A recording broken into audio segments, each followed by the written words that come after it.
حضرت عمر فاروق رضی اللہ تعالی عنہ نے فرمایا،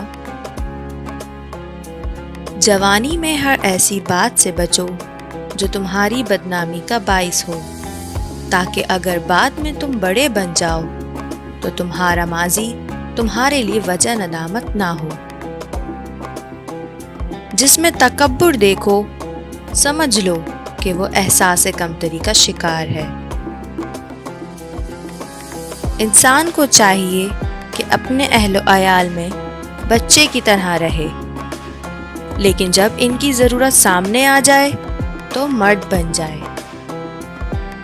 اگر تم جاننا چاہتے ہو کہ خدا کے نزدیک تمہارا کیا مقام ہے تو دیکھو کہ خدا کی مخلوق تمہیں کیا سمجھتی ہے۔ توبہ کرنے والوں کے ساتھ بیٹھا کرو، کیونکہ وہ سب سے زیادہ نرم دل ہوتے ہیں۔ مجھے اس دن سے خوف آتا ہے جب کفار اپنے باطل پر ہونے میں فخر محسوس کرنے لگیں اور مسلمان اپنے ایمان پر شرم محسوس کرنے لگیں۔ ہمیشہ سچ بولو، چاہے سچ بولنے سے تمہاری جان ہی چلی جائے۔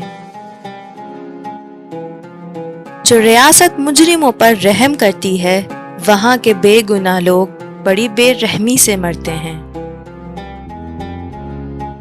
کم کھانے میں صحت ہے، کم بولنے میں سمجھداری ہے، اور کم سونا عبادت ہے۔ جس نے رب کے لیے جھکنا سیکھ لیا وہی علم والا ہے، کیونکہ علم کی پہچان عاجزی ہے اور جاہل کی پہچان تکبر ہے۔